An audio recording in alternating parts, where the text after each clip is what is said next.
Here's my pieces. I made them 2 matching pieces. So now I'm just gonna clean them up, put them back in place, see if I can get some glucose through them where they're gonna sit. That way we can get a visual, see what it looks like. So you see, they're both bent, and then I put a little 90 on the bottom. Today was customer, let me come in and check on your progress day today. What's up, Ryan? He was kind of floored when he seen these, and I appreciate, you know what I mean? I really appreciate his response and his honesty. I mean, I liked it, but I made it also. So you felt like you were biased? Exactly. I didn't want to be one of those. And I hope y'all like what y'all see. All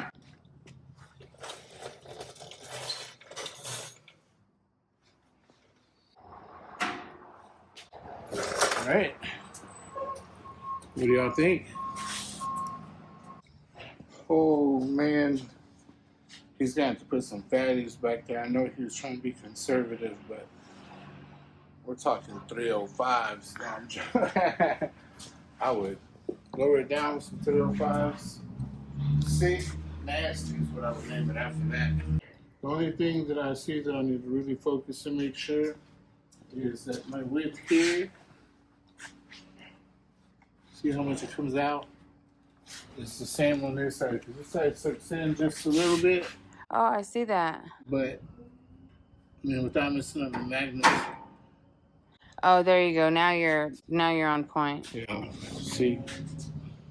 So I just got to make sure that matches. But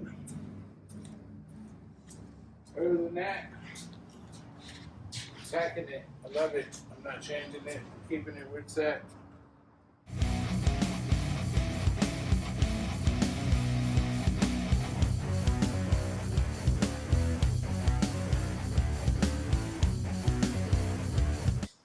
What's up, folks? Welcome to Fabco 806.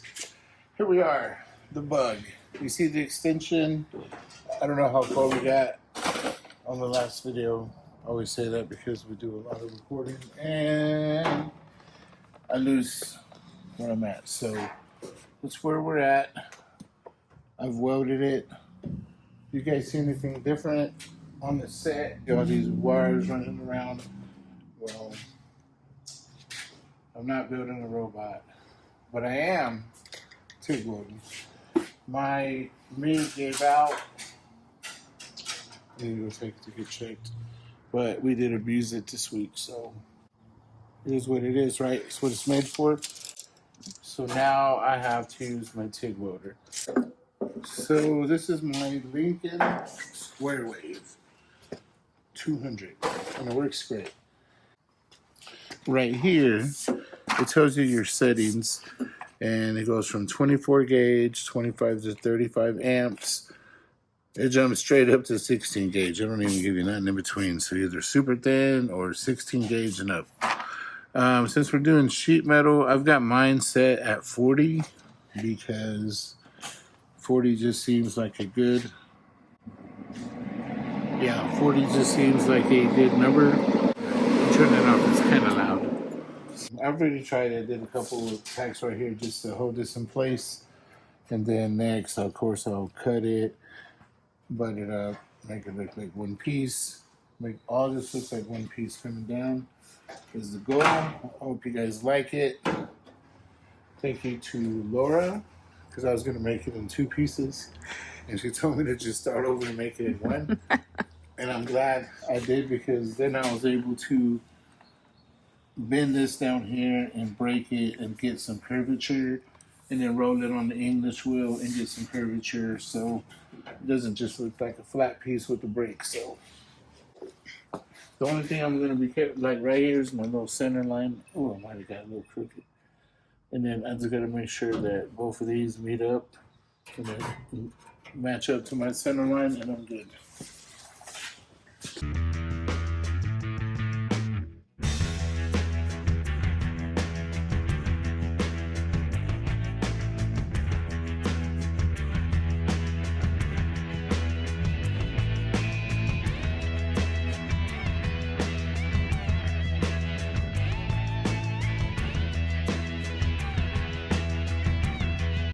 All right, here we are. As you see, your tungsten gets a little wore out. That's not too bad. But this one is awful because I touched it. So this is probably too aggressive, but I've got a real small one that I sharpen my tungsten with in Magnolia. I will show you soon. I will soon be showing you. So this is basically all I want to do. Turn it on. You see how I just lay it over, turn it, with a nice sharp point. Wax and grease remover, put it on a rag. I always clean my tungsten every time with wax and grease remover. And I always clean my rods with wax and grease remover also, because if you do it on a white towel, you will see black coming off of it. And you don't want no contaminants while you're welding. So I'm not the best TIG welder in the world, but I do know a little bit. So now for the reinstall. I'm gonna stab it in. I normally hold my finger there and I pull it to about, I say mid finger. I feel pretty comfortable with. And then I tighten it. And there we are, ready to go again.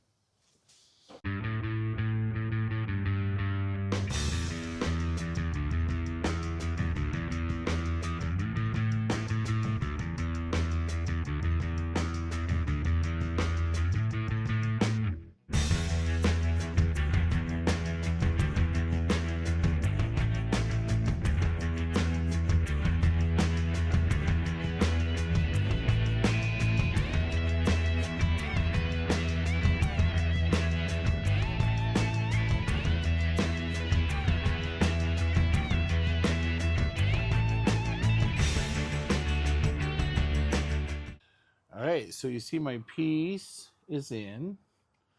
So I'm going to show y'all exactly how I got to this, to the drawing board.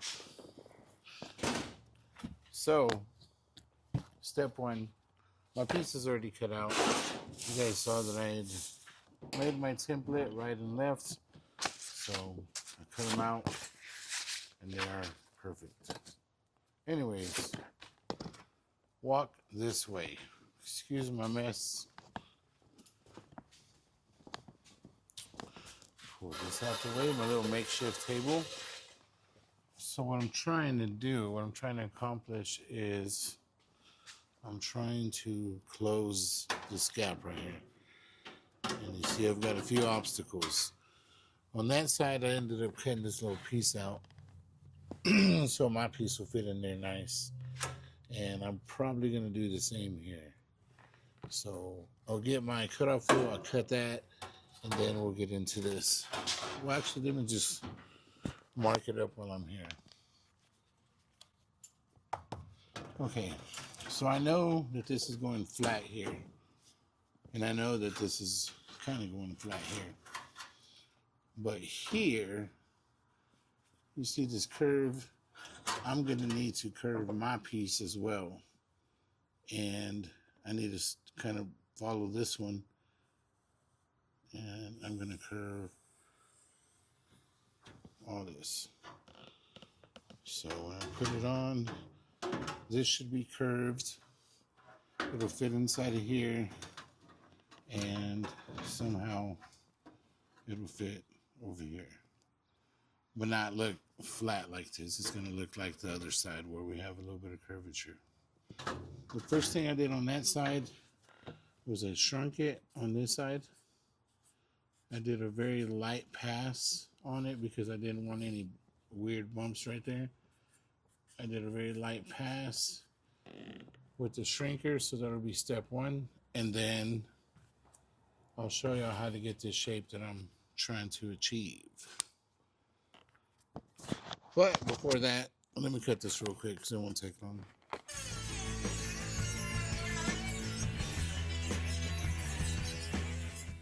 So now,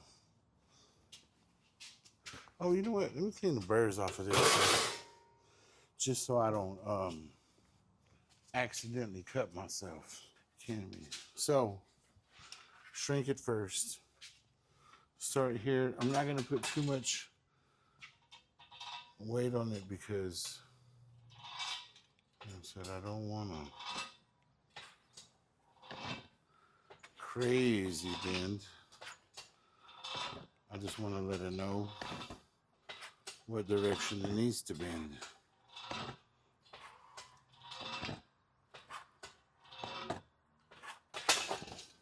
Okay, so you see, I'm starting to get my shape, what I'm looking for. So now, introduce you to my shaping bag. What I want to do is I kind of want to get the shape of what I'm trying to achieve. And I'll do it here first. And I'll test fit this up there. And once this is good, and then I'll roll it out. So this is how I did the other one. All right. So you're probably wondering why I'm lubricating my panel. Well, I was watching videos, right, like everyone else, and I seen someone do it. And I was wondering, why are they putting oil on it? And thinking about it, I decided to try it, but just in thinking, I was like, well, if you're stretching a little bit, right, and a little bit of oil's there, wouldn't that feel good? Also, the ability for the wheel to slide back and forth nicely. Keep the wheel clean, always, you know, another thing. There's several reasons, but... And I feel like my work just looks nicer. Because you can see, like, the bumps with the shiny kind of acts like clear coat, so you can see where it's still lumpy. If I show you a little more there, a little more here. Look, no pressure. See? It's not touching right now. I'm really just, I've got it high enough just to get the lumps out. I'll bring it in a little more. The die that I'm using, since I need a little more of an aggressive, but not super aggressive curve, I put that one. You see it's got a little bit of a radius, more than normal, you know, normal than what I use.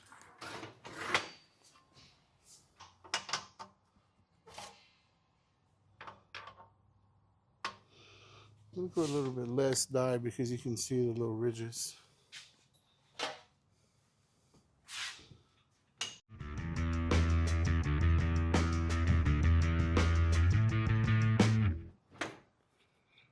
All right, for all you people that say, hey, that's not smooth, that's pretty dang smooth. Now let's see if it fits. But I do love the shape. Look at there. Look at there. Man, I just can't express it enough. Stick with it. Finish it out all the way. And what did Gene say? You'll surprise yourself. And man, I'm not the best at this, but I'm definitely good at this. You know what I mean?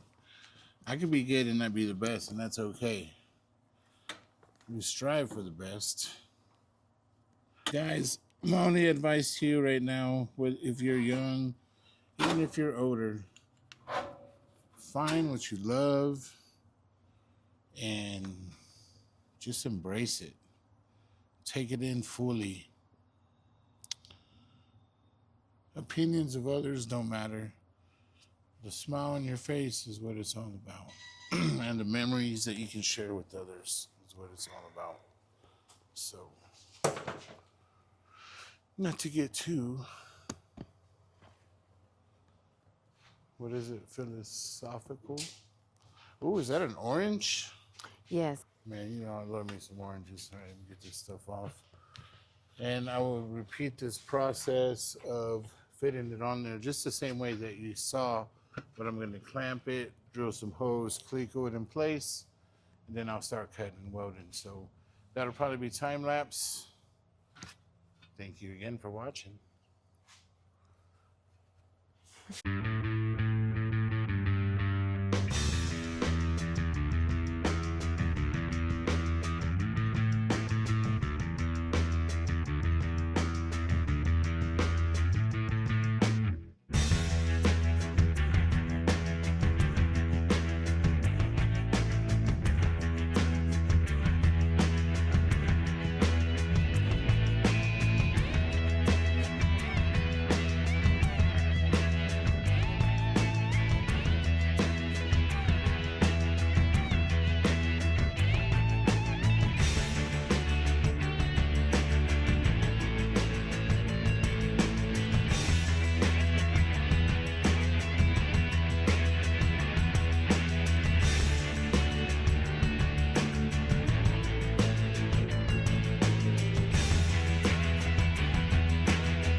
We are at the finale of the blessing, aka the curse, aka the bug. A lot's happened since we've talked last. I don't think we've filmed in like a week or two. Yeah, There's we've been had life happen. a ton of life happen, and we're getting ready to move. So that's the main thing. Yeah. So we're trying to finish up this work. I'll show you some of the things that we, had to finish. We kind of moved our budget around, and we were able to squeeze in the front. All I added was a door, so I made the frame rails kind of like the factory style and just continued it all the way around and put this door here. 413s, pull it off, you're good. So here, I just wanted to fill it, and I ended up coming up with this panel, and I thought it would be neat to run the, what are they, tie rods, steering links through the body, and it worked. There was a lot to think about because I needed to be able to put on and off, take these on and off at the same time, it be able to turn and not hit, which was a big deal too. And then what I didn't think about then, that I thought about last minute, because I was going to do just a circle on that side, a 3.5-inch circle, which was real nice. And on this side, it was going to be a little oval because, of course, it's 2 bars, right, coming out. But I didn't, add in the suspension. So looking at the travel space, I mean, the shock is only 2.25 inches. I don't think it's going to hit the full 2.25 inches because it'll bottom out. So I gave it a 2-inch travel space. I gave me 3 inches just to make sure that it's not going to hit up top. And the same on that side. And then in the rear, if you follow me down, there it is, the finished piece. So there she is, guys. I hope you guys like it. I hope it's something different. Yep. Of course, don't forget about the rockers. Man, just a whole side profile. 100% happy with it.